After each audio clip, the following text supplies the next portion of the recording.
Haleluya. Haleluya. Puji Tuhan. Haleluya. Ada sukacita? Amin. Merasa bahagia? Amin. Puji Tuhan.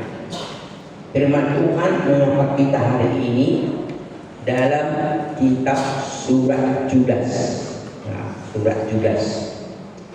Ya, buku terakhir sebelum Wahyu.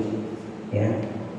Nah, itu setelah Yohanes 1, 2 Yohanes, Yudas, baru kitab Wahyu. Ya. Kitab ini hanya satu babnya semuanya, satu bab. Udah ketemu Bapak Ibu? Haleluya. Kita bangkit berdiri untuk membaca firman Tuhan dan kita membaca bersama-sama berganti-gantian mulai dari ayat 17 sampai ayat yang ke-23 ya. Jadi Judas 1 ayat 17 sampai 23. Kalau judulnya di sana nasihat untuk meneguhkan iman, itulah dalam TV ya, TV. Sekali lagi nasihat untuk meneguhkan iman. Saya baca ayat 17, nanti Bapak Ibu ayat berikutnya dan ayat terakhir kita ucapkan bersama-sama. Beginilah firman Tuhan. Adapun kamu saudara-saudara yang terkasih, ingatlah apa yang dahulu telah dikatakan oleh rasul-rasul Tuhan kita Yesus Kristus. Sebab mereka telah mengatakan kepada kamu menjelang akhir zaman akan tampil pengecer-pengecer yang akan hidup menurut hawa nafsu kebajikan mereka. Mereka adalah pemecah belah, manusia duniawi yang tidak memiliki Roh Kudus. Namun kamu saudara-saudara yang dikasihi, dengan membangun dirimu di atas dasar imanmu yang paling suci dan berdoa kepada Roh Kudus. Peliharalah dirimu dalam kasih Allah sambil menantikan rahmat Tuhan kita Yesus Kristus untuk hidup yang kekal. Tunjukkanlah belas kasihan kepada mereka yang ragu-ragu. Kita baca bersama-sama. Selamatkan yang lain dan menebus mereka dalam hidup. Tunjukkanlah belas kasihan yang disertai rasa takut kepada orang-orang lain juga, dan bencilah pakaian yang dikenakan oleh kehendak. Katakan haleluya. Haleluya. Silakan duduk Bapak Ibu Saudara sekalian. Ini selalu saya sampaikan, ini minggu yang kedua, tepatnya tanggal 9 November ya. Jadi sudah terus kita melangkah menjalani hari-hari kita. Dan kalender gereja selalu saya ucapkan juga, inilah yakni minggu ke-21 setelah Trinitatis ya, Trinitatis. Jadi mungkin nanti beberapa minggu lagi akan selesai di bulan November ya, November. Ingat dan ingat. Jadi firman Tuhan yang telah kita baca tadi secara bergantian ya kepada kita, untuk mengajar kita, untuk menasehati kita, mungkin untuk menegur kita agar iman kita makin bertumbuh. Amin. Iman kita makin bertumbuh. Kalau begitu, apa yang mau Tuhan katakan kepada kita dari firman ini, inilah yang mau sampaikan kepada kita. Hidup bersama Tuhan. Inilah mau dikatakan dari firman ini. Hidup bersama Tuhan. Jadi ditanya kepada kita, engkau ya jemaat yang hadir hari ini, mau kau hidup bersama Tuhan? Itu yang dikatakan kepada kita. Yang setuju katakan haleluya. Haleluya. Jadi Tuhan berkenan kalau kita mau hidup bersama Dia. Apa arti bersama? Bersama itu artinya menyatu. Ya, dia menyatu. Bersama itu juga dapat artinya tidak terpisahkan. Dia tidak terpisahkan. Menyatu itu juga bisa artinya melekat. Ya, dia melekat. Karena bersama dengan Tuhan tidak seperti kita yang duduk ini. Ya, kita duduk memang kita bilang kami bersama-sama di jemaat GBI Masuk. Tapi kita duduk masing-masing. Ingat, kita duduk masing-masing. Ya, memang kita bersama, tapi kita masing-masing. Kebersamaan kita dengan Tuhan tidak seperti itu. Haleluya. Enggak ada haleluya. Haleluya. Tidak. Sekali lagi, kita menyatu dengan Dia, kita tidak terpisahkan dengan Dia, kita mendekat dengan Dia.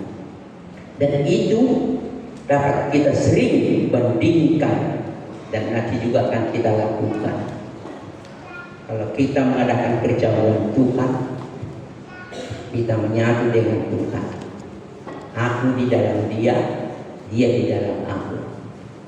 Kalau kita mendengar firman Tuhan itu masuk ke dalam diri kita, dan juga firman itu ada di dalam firman apa kita dalam firman itu. Begitu juga dia. Kalau Roh Kudus masuk ke dalam diri kita, tapi bukan hanya dia dalam diri kita, kita juga ada di dalam Roh ini. Amin. Tidak terpisah. Itu makanya kemana kita berada, kita selalu ada bersama Dia. Dia tidak pernah ya hanya seperti nyanyian kita enggak. Ya, di sekelilingku ada Tuhan. Tidak hanya sekelilingku. Kalau dia sekeliling kita, boleh saja seperti kita sekeliling kita saja. Tapi dia menyatu. Itulah yang dimaksud dengan bersama Tuhan. Jadi hidup kita bersama dengan Tuhan. Hidup kita tidak terpisahkan dari Tuhan. Sehingga apa yang kita pikirkan, apa yang kita lakukan, apa yang kita kerjakan, kita selalu ada bersama Tuhan. Artinya dia terlibat bersama dengan kita. Amin. Yang setuju katakan haleluya. Haleluya. Itulah kebersamaan kita dengan Tuhan. Hidup kita. Jadi kalau kita hidup bersama Tuhan, ada 3 hal yang harus kita kumuli. Sekali lagi, 3 hal yang harus kita kumuli dari firman Tuhan yang sudah kita baca ini secara bergantian. 3 hal yang perlu kita kumuli. Ya, kalau kita tidak hidup bersama dengan Tuhan. Apa itu yang pertama? Kembali saya baca dari ayat 17 sampai ayat 19. Nah, dari sinilah yang mau dikatakan yang pertama yang harus kita kumuli. Apa itu? Seperti dikatakan di sini, adapun kamu, ya kamu tanya oleh penulisnya si Judas ini, ya penulis yakni si Judas ini, bukan Judas Iskariot ya, jangan salah. Si Judas ini adalah yakni kawan apa namanya itu, saudara dari Yakobus. Itu saudara Yakobus. Kalau Judas Iskariot pengkhianat itu sudah bunuh diri. Jadi ini Judas ini adalah saudara Yakobus. Dia katakan kepada mereka, adapun kamu saudara-saudara yang terkasih, ingat mulai di sini. Ingatlah apa yang dahulu telah dikatakan oleh rasul-rasul Tuhan kita Yesus Kristus. Ingatlah. Ya. Ingatlah. Jadi saksi Judas ini mengingatkan apa yang sudah dikatakan oleh Yesus dulu, ya, disampaikan oleh para rasul-rasul itu, disampaikan. Ingat ya, disampaikan oleh para rasul-rasul itu. Apa yang dikatakan di sana? Kita lihat lebih lanjut di sana. Sebab mereka telah mengatakan kepada kamu, menjelang akhir zaman akan tampil penginjil-penginjil yang akan hidup menurut hawa nafsu kefasikan mereka. Mereka adalah pemecah belah manusia duniawi yang tidak memiliki Roh Kudus. Itu kita. Dia berkata, ingat ya, kalau menjelang akhir zaman. Coba kita bayangkan, pada waktu Yudas masih hidup menyampaikan ini, kita katakanlah sekarang sekitar 2020 ya, 2025 tahun sekarang ya, sudah diungkapkan apa yang akan terjadi di hari zaman. Dia ingatkan di sana. Lihat ya, coba kita bandingkan dengan situasi saat ini. Ada yang sedang hadapi menjelang akhir zaman. Coba ingatkan, beginilah kehidupan dari manusia pada zaman yang akan sedang terjadi. Dan ini sudah memasuki ke zaman-zaman akhir ini. Karena itu apa yang mau Tuhan sampaikan kepada kita pada hari ini, kita yang hadir di rumah Tuhan ini yang Tuhan katakan pertama kepada kita dari firman ini, jauhi keinginan daging. Ya, jauhi keinginan daging. Ya, jauhi keinginan daging. Itu yang dikatakan kepada kita. Bagaimana kita bisa untuk menjauhi keinginan daging ini? Itu sekarang masalah kita. Bagaimana kita bisa untuk menjauhi keinginan daging ini supaya kita bisa untuk jauh darinya? Inilah kunci yang sudah dikatakan tadi. Pertama, apa yang dikatakan kepada kita, yakni ingatlah firman Tuhan. Ingatlah firman Tuhan. Kalau kita tidak hidup dalam firman Tuhan, tidak mengingat firman Tuhan, bagaimanapun kita tidak sanggup untuk menjauhi keinginan daging yang ada di sekitar kita. Keinginan daging yang ada di sekitar kita bisa mempengaruhi diri kita. Itu yang bisa terjadi dalam diri kita ini. Karena itu kehidupan sekarang kita lihat. Kalau kita perhatikan sekarang ini dengan adanya teknologi canggih, saya percaya kita sudah melihat ada seperti ini, ada seperti ini, ada yang seperti ini, ada yang tidak lihat lagi dalam itu. Ya. Tidak begitu segan suami untuk membunuh istrinya, istri membunuh juga suaminya, dan lain-lain dan sebagainya dan bermacam-macam. Karena seperti juga istri berkata, maka orang yang jahat akan menjadi tambah jahat, yang baik akan menjadi lebih baik. Itu alternatifnya sekarang ini. Juga itu bisa mempengaruhi diri kita. Tanpa kita sadari, itu bisa mempengaruhi diri kita. Ingat, tanpa kita sadari ya, coba. Sekarang ini maksudnya orang yang lebih setia kepada Tuhan makin setia. Orang yang tidak setia, dia sekedar saja. Di sini dia, karena dia masih terpengaruhi. Karena dikatakan di sini ya macam-macam, banyak yang seperti ini, begini, bermacam. Dia bilang nanti pemain kau edah katanya. Bagaimana kau itu ini? Tengoklah, enggak ibadah pun aku, lihat usahaku, hasilnya berhasilnya. Enggak begini pun aku berhasilnya. Oh iya katanya. Macam-macam lah yang mencoba. Tanpa kita sadari mendekat diri kita, oh iya. Kau tengok edah makin setia beribadah, kok makin sulit kau edah katanya pula kan. Oh iya, aku edah katanya ada macam-macam. Aku juga dan ini bermacam-macam. Oh iya ya, betul lah ya. Kalau gitu aku mau ikut dulu kau besok. Hari apa? Di mana ada usaha? Ujungnya kita jauhkan. Ingat, sekarang ini itu alternatifnya. Makanya tadi yang jahat makin jahat, yang baik makin baik. Tapi bagaimana kita untuk mengalahkan itu sekali, katakan jauhi keinginan daging. Ingatlah firman Tuhan. Amin. Firman Tuhan ini perlu. Firman Tuhan itu perlu seperti yang dikatakan oleh Mazmur. Renungkanlah firman itu. Kalau baca Mazmur 1 umpamanya ayat 3 katakan, renungkanlah firman Tuhan siang dan malam.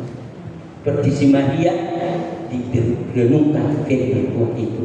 Ketika disampaikan oleh malaikat kepada dia, engkau akan hamil, mengandung dan melahirkan seorang anak, disebut namanya Yesus.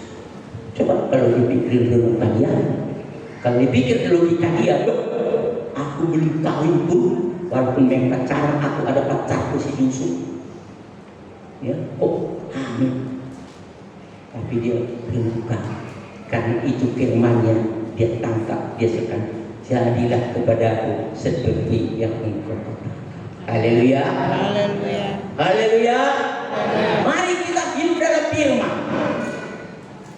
Firman menjadi pegangan kuat. Firman menjadi satu hal yang kokoh dalam diri kita. Sehingga firman ini yang selalu menyapa kita dalam dua hal. Ingat, mendengar firman ini dua hal yang kita renungkan. Pertama, seperti ini, dari khotbah. Itu maksudnya ketika kita mendengar khotbah, kita ingat firman Tuhan tadi yang disampaikan yang terkhotbah. Apakah pada ibadah raya, ibadah tengah mingguan, ibadah dan sebagainya. Dan kedua, membaca Alkitab sendiri. Kita baca Alkitab kita ini sendiri di rumah. Kalau ditanya apakah kita baca Alkitab kita di rumah ini masing-masing atau enggak? Enggak perlu saya tunjuk nanti, memalukan diri. Ya. Tapi mau dikatakan, baca Alkitabmu juga. Seperti yang sudah pernah sampaikan. Sedangkan si Timotius masih sejak kecil dia sudah mengenal Alkitab. Haleluya. Baca. Mari renungkan. Dengan cara itulah kita bisa menjauhi diri. Ingat, yakni keinginan daging. Di luar itu kita tidak sanggup untuk itu. Ya, kita tidak sanggup. Tidak mampu kita untuk itu. Karena itu nasihat daripada Paulus kepada kita untuk ini kita bandingkan dengan apa yang kita lihat dalam Rom 8 ayat 7 sampai 8. Ya, 7 ayat 8. Kita bandingkan begini. Sebab keinginan daging adalah perseteruan terhadap Allah. Ingat itu katakan, ingat ya. Kalau kamu mengikuti keinginan daging, itu maksudnya pada kita bahwa engkau adalah berseteru. Ya, seteru musuhmu, itu maksudnya engkau berkenan Allah, ya, perseteruan terhadap Allah. Karena keinginan daging itu tidak takluk kepada hukum Allah, enggak takluk. Hal ini ya memang tidak mungkin baginya. Hal ini memang tidak mungkin baginya. Mereka yang hidup dalam tabiat daging tidak mungkin berkenan kepada Allah. Tak bisa. Ya. Makanya kita diingatkan sekarang, kalau kamu tak mampu menjauhi dirimu, maka kamu akan tidak bisa, artinya kamu tidak bisa untuk mengalahkan semua itu. Itu maksudnya hidup kamu itu tidak mungkin. Itulah yang mau dikatakan kepada kita pada hari ini. Karena itu mau dikatakan kita, marilah jauhilah, ya, yakni keinginan daging yang ada, yang selalu menguasai diri kita ini. Yang setuju katakan haleluya. Itulah yang pertama. Apa yang kedua? Kita lihat mulai dari ayat yang ke-20 saya baca. Sekarang mulai dari ayat yang ke-20 dikatakan di sana sampai kepada ayat yang ke-21. Kita perhatikan. Namun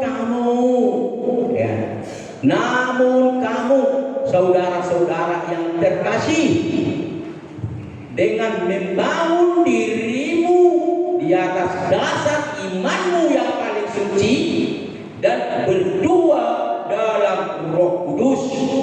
Baru pelihara dirimu dalam kasih Allah sambil menantikan rahmat Tuhan kita Yesus Kristus untuk hidup yang kekal. Katakan. Jadi kalau sudah mampu menjauhi diri dari keinginan daging, ada hal yang kedua yang perlu kita lagi untuk gurui. Kita gurui. Apa itu? Bentuklah kerohanian. Itu dia. Bentuklah kerohanianmu. Ya. Jadi kalau kita bisa sudah tadi menjauhinya, tapi tidak berdiam diri, tidak berbuat apa-apa, bukan. Ya, aku sudah lama aku jauhkan semua itu, aku jauhkan sehingga tenang-tenang aja lah, duduk-duduk dan sebagainya. Oh, bukan. Tapi dikatakan sekali lagi, bentuklah kerohanianmu. Bagaimana kita membentuk kerohanian kita? Sekali lagi dikatakan di sini, kalau kita perhatikan tadi, kita perhatikan darahku terkasih dengan membangun dirimu di atas dasar imanmu yang paling suci dan berdua dalam Roh Kudus. Jadi untuk membentuk kerohanian kita adalah untuk apa? Kedua, yakni supaya iman kita bertumbuh. Ini artinya kerohanian kita ini harus terus dibangun. Ingat, kerohanian kita, iman kita, ya, kerohanian kita ini harus dibangun dan berdoa. Dua hal, iman dan berdoa. Ditanya, apakah aku punya imannya? Sejak aku jadi Kristen kok aku beriman kepada Yesus. Ya, tapi ingat kalau kita sering baca, kita baca Yakobus, imanmu itu, ya ada imanmu, tapi kalau gak ada perbuatanmu, matinya itu gak ada, itu bohong. Nah itu di situ juga. Jadi iman ini terus kita dibentuk. Karena membentuk iman itu tidak semudah yang kita pikirkan, enggak. Karena membentuk iman itu, apa dimaksud dengan iman di sini? Iman itu adalah mempercayai yang tidak bisa diterima akal kita. Itu iman. Seperti contoh yang realistis kita katakan, kau percaya kalau ada surga? Bagaimana kita untuk bisa percaya apa bukti dan sebagainya? Enggak terima. Tapi kita percaya ada surga, ada neraka. Oh, neraka. Itu makanya Tuhan tidak pernah menetapkan dari surga langsung selain Dia. Pemanya ada yang mati terus hidup dulu sekarang dan cerita dia, aku sudah lihat kok surga itu betul-betul. Sebenarnya ada pernah kan cerita seperti itu enggak? Kita dulu sudah pernah baca firman Tuhan ketika mati, yakni si Lazarus dan orang kaya. Enggak dikatakan, enggak diceritakan nanti ada seorang yang ini ya. Dengarlah firman Tuhan, kan begitu kan? Itu apa dikatakan Musa itu ada terima? Enggak ada. Itu iman. Amin. Percaya kita kalau firman Tuhan berkata seperti ini, kita percaya atau enggak? Kita percaya Tuhan berkata engkau akan diselamatkan, engkau akan disembuhkan, engkau akan seperti ini dan sebagainya. Kalau imanmu ada, itu iman kita. Perhatikan contohnya si orang perempuan yang penyakit apa namanya itu kan sampai 20 tahun, berapa tahun dia, tapi dia percaya kalau harus disentuh saja pun pakaian Sang Yesus ini, ya kan, di sini, maka penyakitku ini akan pulih. Sehingga dia jamak, yakni jubahmu. Tapi Yesus tergerak dalam hatinya, seperti ada keluar dari diri. Sehingga ditanya, siapakah yang menyentuh jubahku? Sehingga pun ketakutan dia, takut terasa oleh Yesus. Dia bilang, aku yang menyentuh. Sehingga dia berkata kepada Tuhan itu, imanmu lah yang menyembuhkan. Amin. Kita sering, padahal pasti kita bisa langkahkan, kita bisa berbuat dan sebagainya. Kita tak taat kepada Tuhan. Kalau saya pergi ke pesta, apalagi yang datang itu gula-gula, apalagi dia gula-gula, orang yang datangi itu rupanya orang yang hebat, banyak duitnya,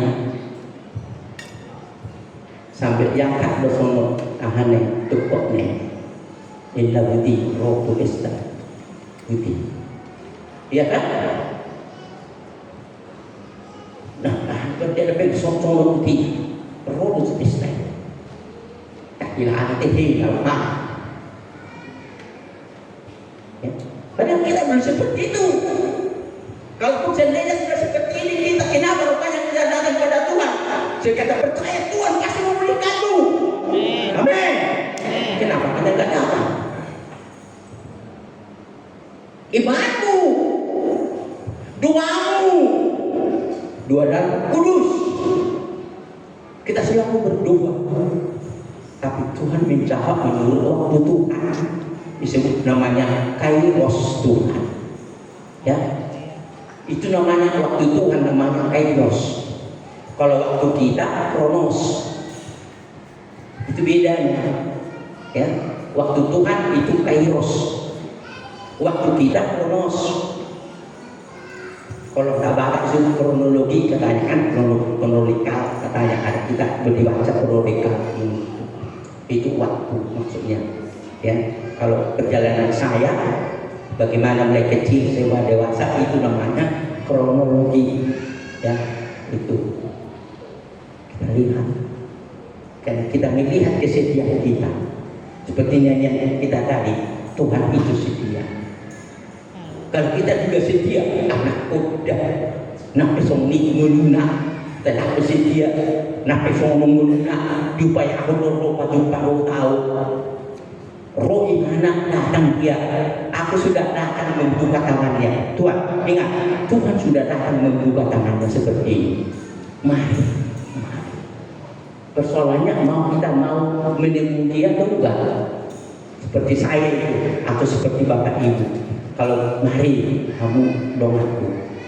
Mulut aku berapa? Emang sama sisi kamu, ada yang mau dipelu? Enggak ada. Nak petroh kamu, asal tahu kamu. Kamu tidak tahu, kagak ada kamu tahu dong. Taruh pada sini. Kita pun begitu, kita datang kepada dia. Dia sudah membuka tangannya untuk memeluk kita, tapi kita tidak tatap supaya kita dipeluk. Apa yang ada? Tidak ada. Enggak. Jadi begini ya, kalau kerohan kita sudah dibentuk, orang kita bentuk, kita tahu, oh, iman kita sudah kuat, doa kita terus beserta tangan Tuhan. Kita percaya apapun yang Tuhan pasti lakukan berbuat. Haleluya. Mari kita kumuli. Ini tantangan bagi kita. Itu makanya dengan itulah kita membentuk kerohanian kita ini. Apa arti membentuk di sana? Artinya kita melatihnya. Kalau membentuk itu artinya melatihnya, ya, membangunkannya, membinanya, ya, dan terus seperti menempa. Tidak mungkin langsung sekali jadi. Haleluya. Haleluya. Mari gumulilah kalau mau. Ini soalnya sampaikan Tuhan kepada kita. Tuhan sampaikan kepada kita, dikatakan sini tadi, namun kamu saudara-saudaraku tadi membangun dirimu di atas dasar imanmu yang paling suci, ya, paling suci. Kalau kabar molitus yang luar biasa, paling suci. ya, dan berdoa dalam Roh Kudus, bukan dengan keinginan daging kita. Teman kita, Roh Kudus, peliharalah dirimu, ingatkan kembali dirimu dalam kasih Allah sambil menantikan rahmat Tuhan kita Yesus untuk hidup yang kekal. Ke masa depan itu juga akan menjadi milik kita. Itu dia terus dibentuk kerohanian kita. Kalau nggak kerohanian kita dibentuk, bagaimana kita? Kalaupun kita mati nggak akan masuk surga. Nah, ada dok mau mati masuk tidak ada. Sebetulnya aku suku sebetulnya. Cuman beda bahasa yang lebih halus. Tuhan dok foto saya itu dia memang bersonari tak pasang. Oleh ini saja. Untuk hai mana beribadah apa tidak pernah doa sebetulnya dengan menghati sebenarnya ya cuma apa yang masuk umat itu kuburan ini sebetulnya luja itu si Manaroni sampai kuburan bang dalam nama Bapa yang hal musik apa namanya belum dapat masuk sebetulnya. Nah kalau pasangan secara manusia disebutnya hidup. Jadi mengingatkan kita, walaupun begitu keras firman Tuhan pada kita hari ini. Haleluya. Itu dia ingatkan kita. Coba kita bandingkan dengan ini, dengan 1 Korintus 2 ayat 13 sampai 15. Korintus 2 13 sampai 15. Begini isinya. Kami memberitakan hal ini bukan dengan kata-kata yang diajarkan hikmat manusia, tetapi yang diajarkan Roh besar itu Roh, sambil menjelaskan hak rohani kepada orang-orang rohani. Manusia alami tidak menerima apa yang berasal dari Roh Allah, ya Roh Allah, karena baginya adalah sesuatu kebodohan. Ia tidak dapat memahaminya, sebab itu hanya dapat dinilai secara rohani. Namun manusia rohani menilai segala sesuatu, tetapi ia sendiri tidak dinilai oleh orang lain. Itulah kalau kerohanian kita sudah tinggi. Orang tidak berani berkata, "Abang tahu sebenarnya itu sebetulnya mengerti tidak tahu sebenarnya." Tidak berani ngomong, ya, tidak berani. Dia pasti berdiam diri, tidak berkata seperti katakan tadi. Sebetulnya takutlah kuburan itu dia. Nah itulah namanya. Itulah mendengarkan kita dinasehati pada hari ini. Amin. Tuh begitu keras kita sudah sini bagi kita nak pesau di sini. Ya, sebab sudi keras. Terakhir. Apa yang terakhir kita baca ayat 22 sampai 23. Dikatakan di sana ayat 22 kita perhatikan, tunjukkanlah belas kasihan kepada mereka yang ragu-ragu. Tunjukkanlah kepada mereka yang ragu-ragu. Selamatkanlah yang lain dengan merenggut mereka dari api.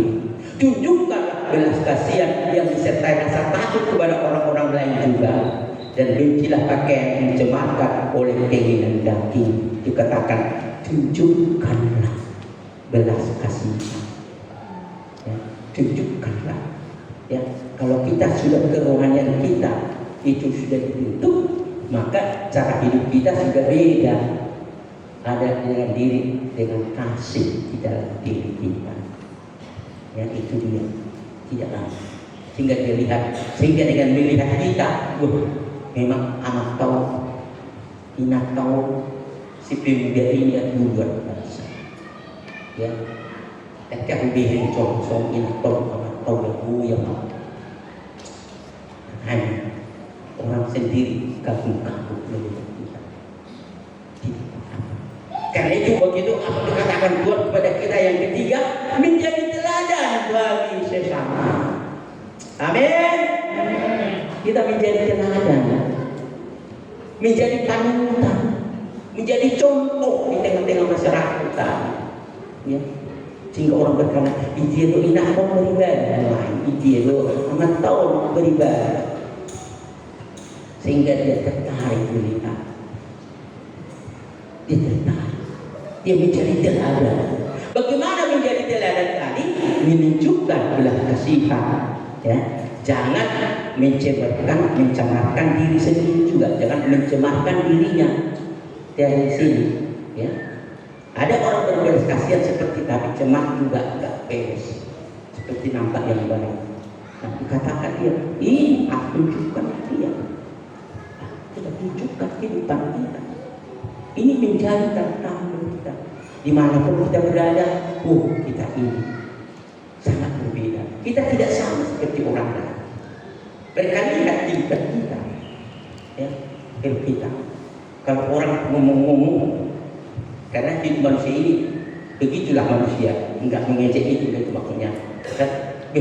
Dilihat orang, kita ada orang yang tahu, kata orang itu kan misalkan dia bukan itu ya biasa lah inang itu layo dan itu biasa lah kan orang kan ngomong si tiruan itu orang kata cepo dan cuma tidak tahu awas gusi yang banyak tahu tu awas gusi mau dari kita koi lahir itu tidak ini orang amal inawat tak ada dia lagi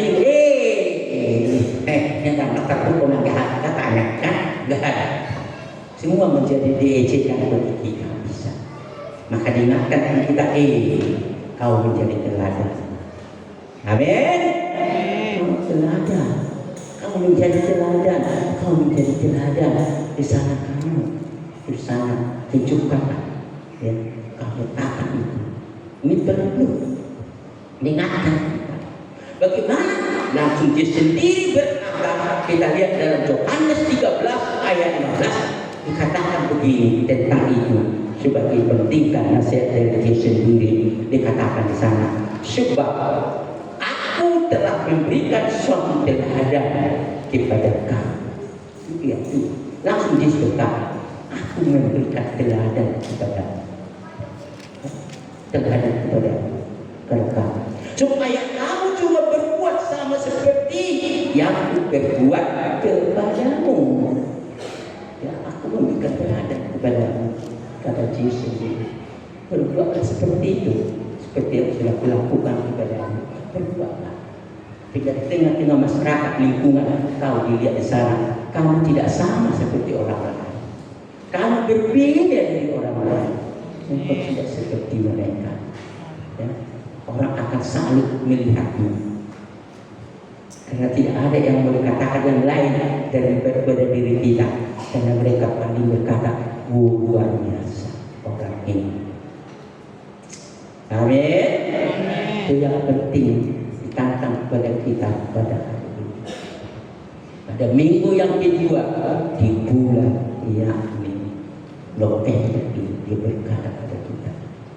Dan untuk mengakhiri firman ini kita baca Roma 8 ayat 16. Roma 8 ayat 16. Dikatakan begitu. Roh itu sendiri bersaksi. Ya, roh itu ya artinya roh Allah itu maksudnya roh itu sendiri bersaksi. Ya, bersama roh kita. Jadi Allah dan roh kita ini yang bersaksi bahwa kita adalah anak-anak Allah. Ya, karena dimanapun kita berada, dilihat orang tidak sama seperti orang yang lain. Karena kita ini adalah anak-anak Allah. Di sana kita luar biasa. Kita jadikan kemuliaan oleh Tuhan. Seperti Paulus berkata, engkau menjadi surat Kristus yang dibaca oleh orang lain. Ya, karena kamu dilihat tidak sama seperti orang lain. Ada sesuatu hal yang dilihatnya terpancar suatu kemuliaan yang berbeda di dalam diri. Itu yang nampak dalam hidup. Itu yang dikatakan kepada kita pada hari ini. Inilah tantangan bagi kita. Kita yang hadir ini, kiranya kita betul-betul bisa berpikir terus kita betul. Kalau kita hidup bersama dengan Tuhan. Amin. Ya, sekali lagi ingatkan yang jahat makin jahat, yang makin jauh dari Tuhan dan sebagainya, kita makin dekat, makin kepada semua. Tapi ingatkan kita, kalau kita mau merendahkan diri bersama tangan Tuhan, bagi Tuhan tiada yang mustahil. Amin. Yang setuju katakan haleluya. Amin. Kita bernyanyi akan kita mau masuk ke dalam meja Tuhan.